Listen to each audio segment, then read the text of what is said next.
Welcome to Contemporary Retirement. Contemporary Retirement is a public interest program focused on the retirement community. Every program has segments on legal, financial, and health issues affecting the retirement community. Contemporary Retirement is sponsored in part by a major grant from the Family Heritage Trust Company. Contemporary Retirement is sponsored by Family Heritage Trust Company.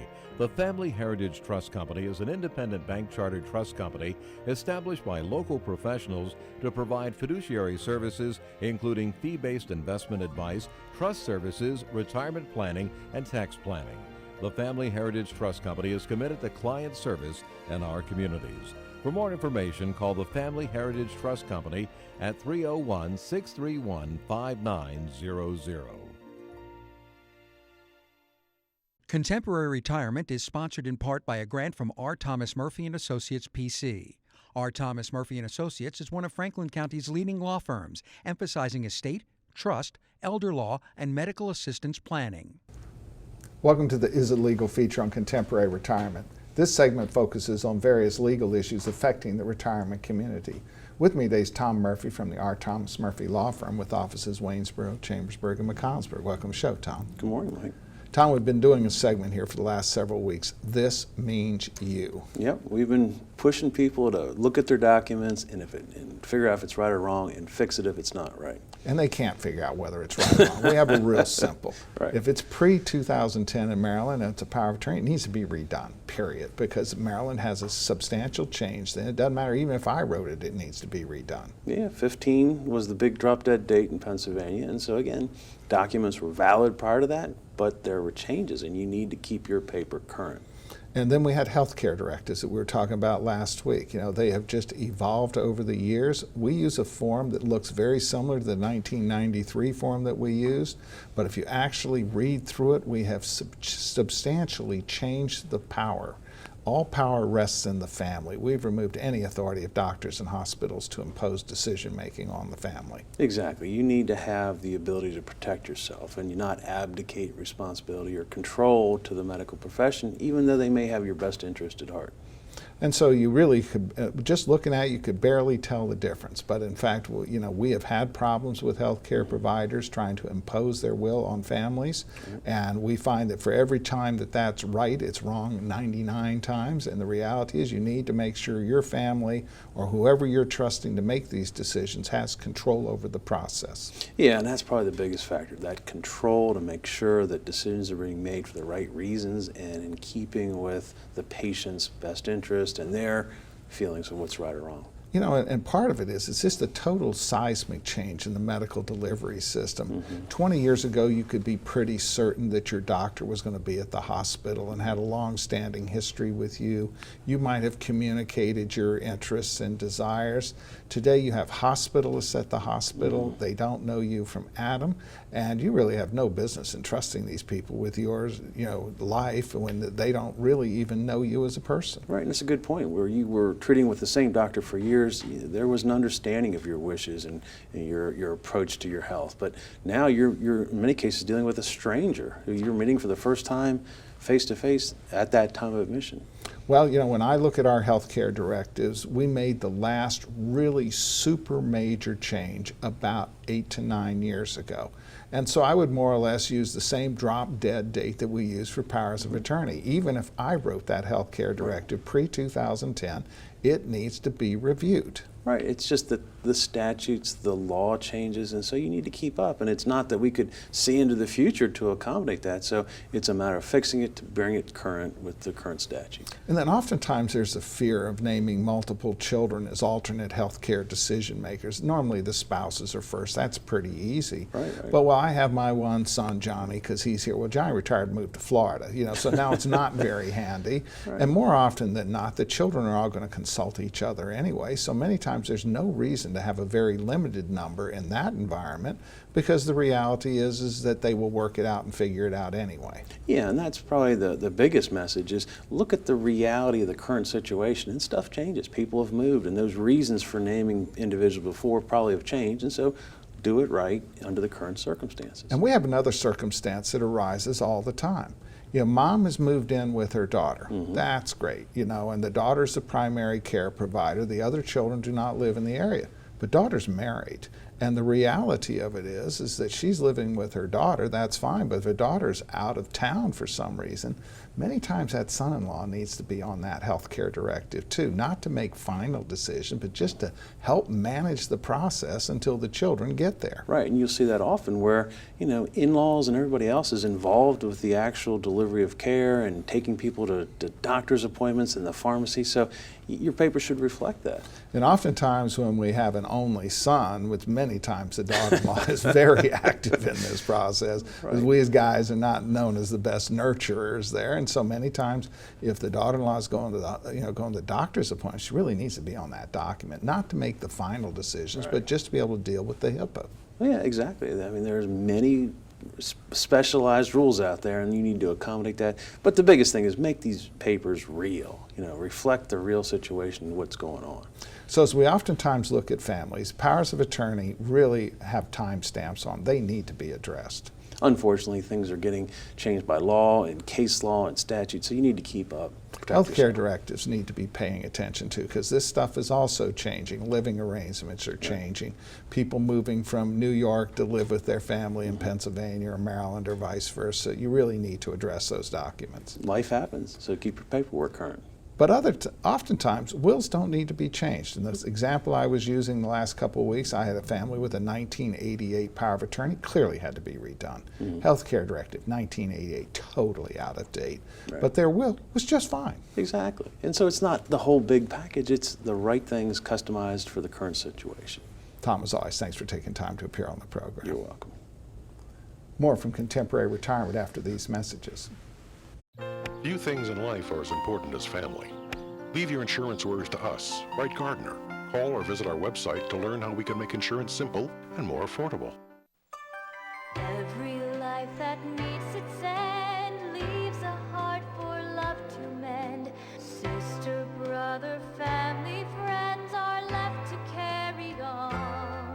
When the loss seems more than you can bear, it's nice to know that we'll be there at Double Safe Fiery Funeral Home. We care.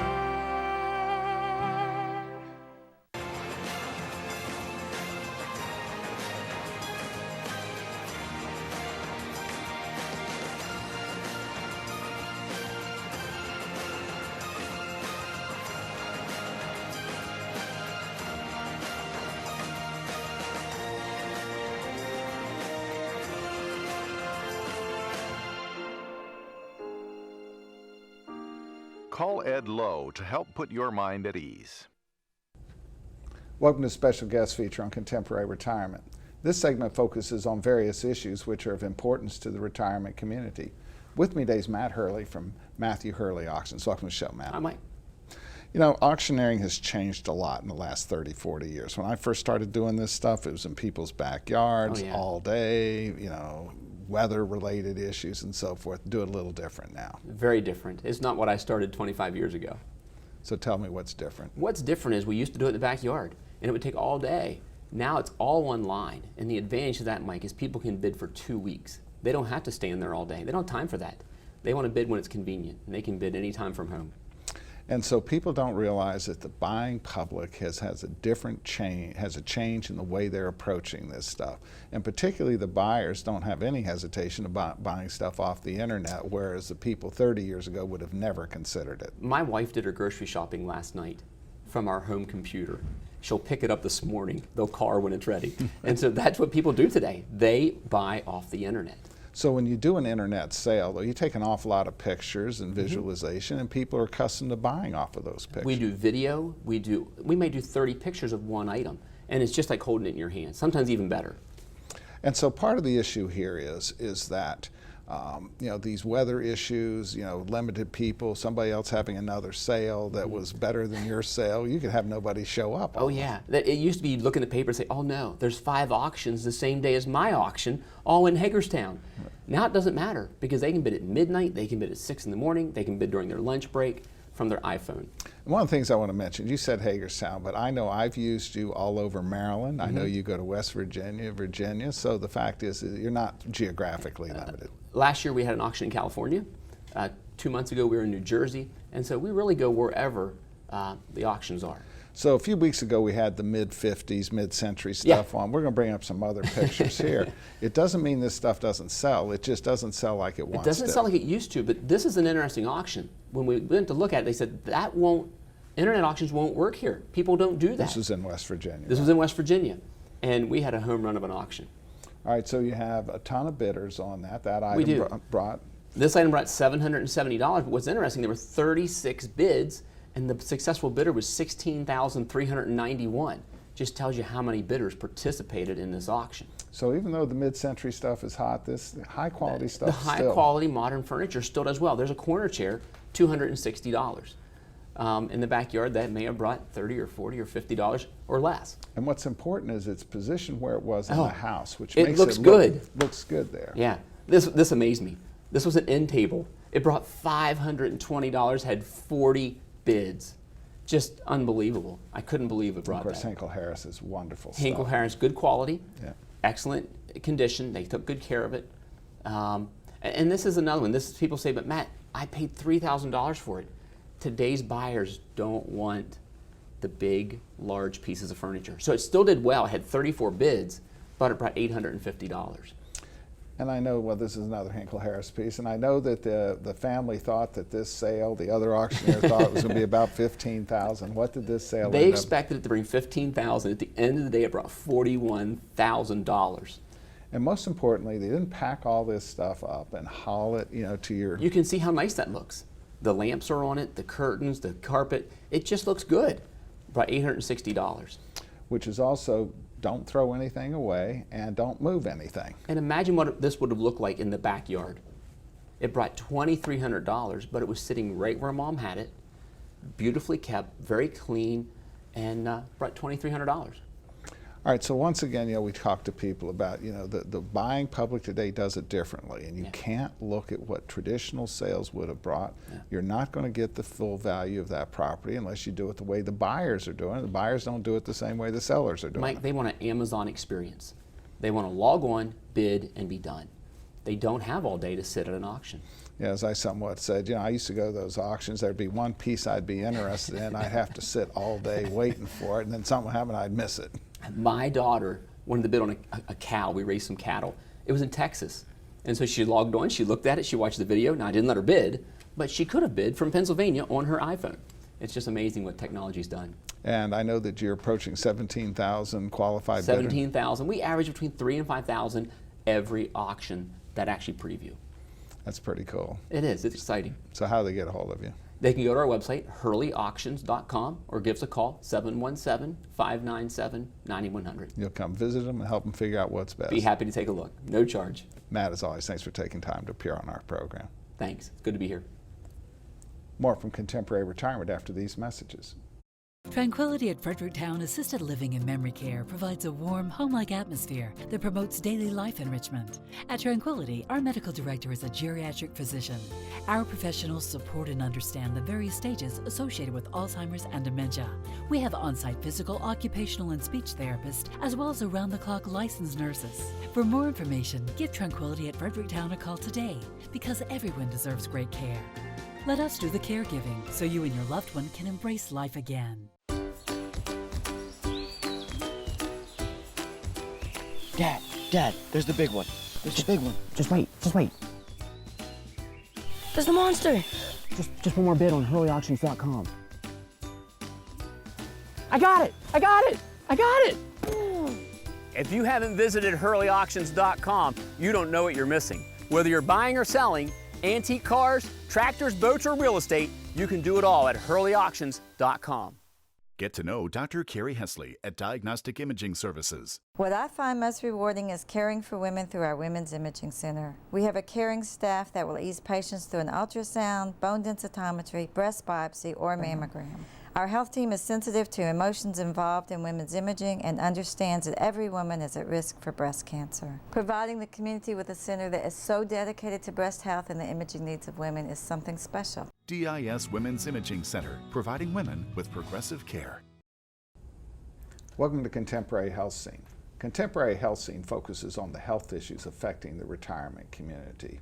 With me today is Leona McTaggart, Senior Living Community Consultant, Kensington Country House. Welcome to the show. Thank you for having me.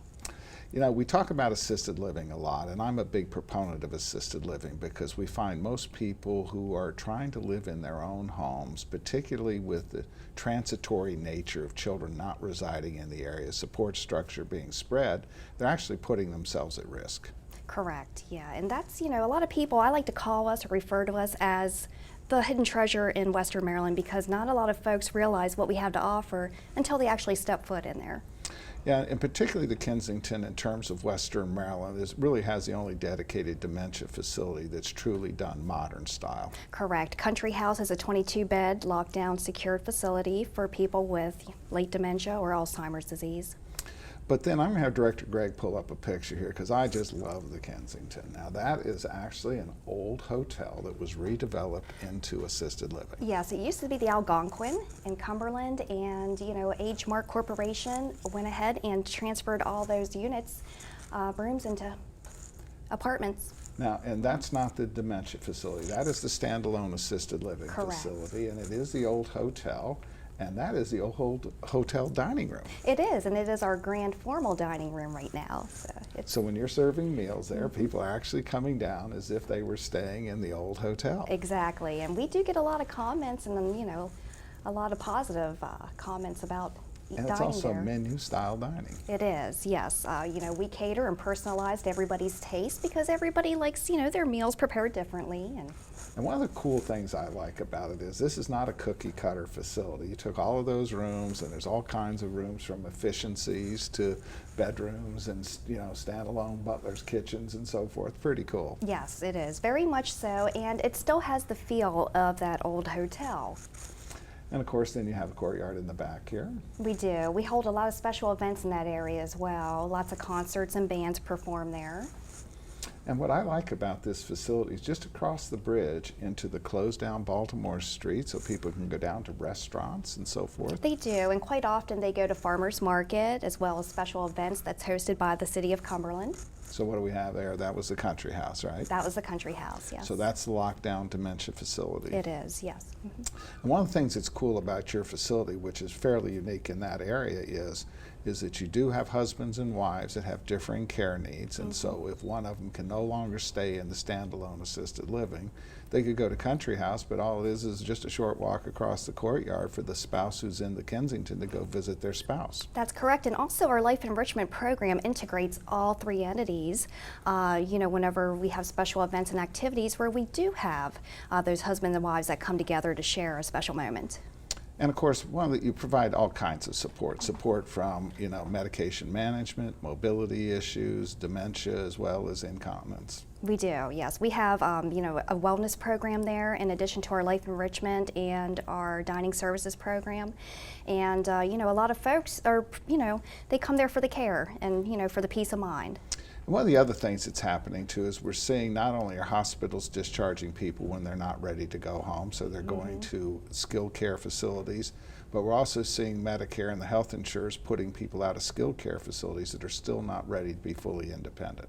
That's correct, and we're fortunate enough to have an inpatient occupational and physical therapy program as well right on site where folks can come to us for short-term stays and get that rehabilitation that they so desperately need. So that might be, as you say, a short-term stay, a respite stay might be that they only come for 3 weeks or a month or whatever that term might be, and still could be going home, so it may not necessarily be a permanent admission. Right, I actually had somebody come in not too long ago. It was an emergency situation where she couldn't be in her apartment. She was only with us for 5 nights, and we were able to help her out there.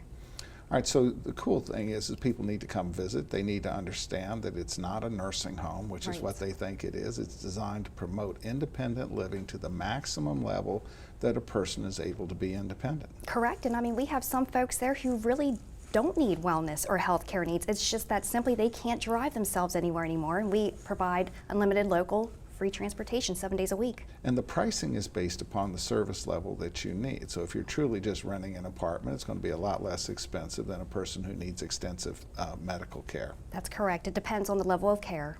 All right, so how can they visit you? They can stop in any time at 1 Baltimore Street in Cumberland, or they can call us at 301-777-8800. Also, I'd like to invite your viewers to check out our Facebook page at Kensington, Cumberland, because we do post daily activities, photos, and also new units that become available. Great. Leona, well, thank you for taking time to appear on our program. Thank you, Mike. More from Contemporary Retirement after these messages. The Community Foundation, through its scholarship programs and through its strategic grants, has been a positive influence for change.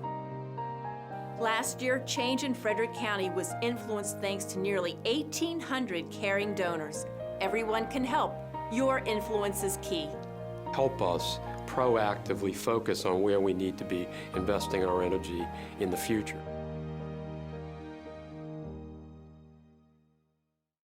Albright, Crumbacker, Mal & Idell are a full-service firm that provides elder care services including managing incoming bills, bill payment, depositing checks, balancing bank statements, and preparing, planning, and filing personal tax returns. Put your mind at ease and call us today. Welcome to the Making Sense feature on Contemporary Retirement. Making Sense focuses on the financial issues affecting the retirement community. With me today is Doug Firey from Douglas Firey Funeral Home. Welcome to the show, Doug. Thanks, Mike. Doug, finances are a big concern in terms of funerals, and well, there's this perception that one size fits all. Yeah, and boy, we are so different than that these days. I think it's been almost 37 years I've been doing this now. And when I first started, everybody was really doing the same thing. It was the same style of funeral, the same visitation service, go to the cemetery, and that sort of thing, and out. And that's so different now. So very, very diverse. So as you work with families, the first order of business is they're in charge. As long as it'll fit within your facilities, not illegal or immoral, you're going to do it. Right, absolutely. That's what we're there for. We're there to do what they want to do and how they want to do it. And everybody's ideas of what that is anymore is different. And so sometimes, you're now seeing it, whereas, 30 years ago, the thought of having a funeral service in a funeral home was, a service in a funeral home was not normal, and today it's routinely a part of the process. Very much so. And I think that's why we try to offer, we have a chapel there and we have a regular room that we can do things in. So, and not everybody's the same, so everybody picks different things, different venues. Sometimes we've had services out in parks and stuff, so people's homes, and it's just different these days. And of course, we don't do justice to your chapel, but you do have a beautiful chapel there. Oh, thank you. Appreciate that. It is nice. It kind of sets the stage for a service as opposed to a visitation, and it's a whole different mood for that. So people seem to like it, so we're happy we have it. And of course, just the delivery of religious services has changed over the years. There was this perception that it had to be done a particular way, and sometimes that suits families, sometimes it doesn't. Right. And that's really what there to help them guide through things, because sometimes they don't even know within their own religion sometimes what's acceptable and not, and we can try to help them move through those difficulties and those questions that they might have. And then of course we have the issue where people sometimes have relocated, so they have not established sort of a permanent church presence in a particular facility, and yet your facility is designed to take any type of service, denominational type of service that a person wants, and so they don't necessarily have to have a home church. Right, that's exactly right.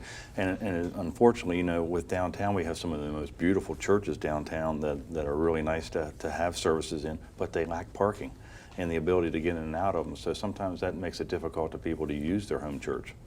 And of course, in the past, many times the pastor of that home church would have been reluctant to come out and do it outside the church, but they routinely will do that now. Oh, absolutely, absolutely. It's funny, sometimes people just have a problem, maybe necessarily even seeing their memory of maybe a casket or a service at the church, and every Sunday they go to church, that reminds them of that. And sometimes that affects people. Other times it's something that they cherish. And of course, one of the things I love that is routinely done today when you talk about memories is that disc photo show. Oh, absolutely. That has become huge and has been for many years now. And it's a nice way to share memories. It's more of a happy thoughts, happy times, and it's on a larger television screen that people can see as opposed to small pictures being on a board or something. So yeah, people love that. And then, so if the visitation's running a couple of hours, that thing will be running the entire couple of hours. And so people can come and see it without having to arm wrestle for a space. Right. And even with technology these days, when we do a DVD for a family, we actually put it on our website. So families who can't come or friends who are from other parts of the country who can't make it can actually watch that DVD live or just right on our website. So it's kind of cool. And of course, they can then, acknowledge that they were concerned about the person, even though they're on vacation. They can go onto your website and let them know that they were, concerned about the loved one. The technology has even come into funeral service for all these years of things that we can do. We can live broadcast funerals around the country, around the world, as far as that's concerned, and being able to communicate, their condolences via online is huge anymore. And of course, you can deal with music and any type of music that they want. You have the facilities to manage that, including vocal. Right, absolutely, we do that. We also have, somebody plays live for us for every funeral, which is really nice. I think that adds a nice touch to have live music available, and we kind of call her a jukebox because you can just kind of give her anything and she can just about play anything. So that's a nice component. A lot of people do solos. They'll do tracks off of CDs. They can do that. So yeah, a lot of variety there. All right, and so people oftentimes think it's just strictly about merchandise. Right. Right, and it's not. We offer something for everybody. There's a lot of choices that are available. Really, to us, it's how you honor somebody, how you celebrate somebody's life, and I think that's the more important component that we like to strive on. I tell people a lot of times that they can't even remember what the color of the casket was. 5 minutes after they left the funeral. But they might remember how well they were celebrated their life. So that's Doug, important. Thank you for taking time to appear on the program. Thanks, Mike. Thank you from Contemporary Retirement. Remember a more carefree time? Leave your insurance worries to us. Write Gardner. Call or visit our website to learn how we can make insurance simple and more affordable.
These days, it seems like everything's online, and filling out claim forms and receiving and paying bills online isn't always easiest. That's why we at Quality First Insurance encourage you to just give us a call. Let us help.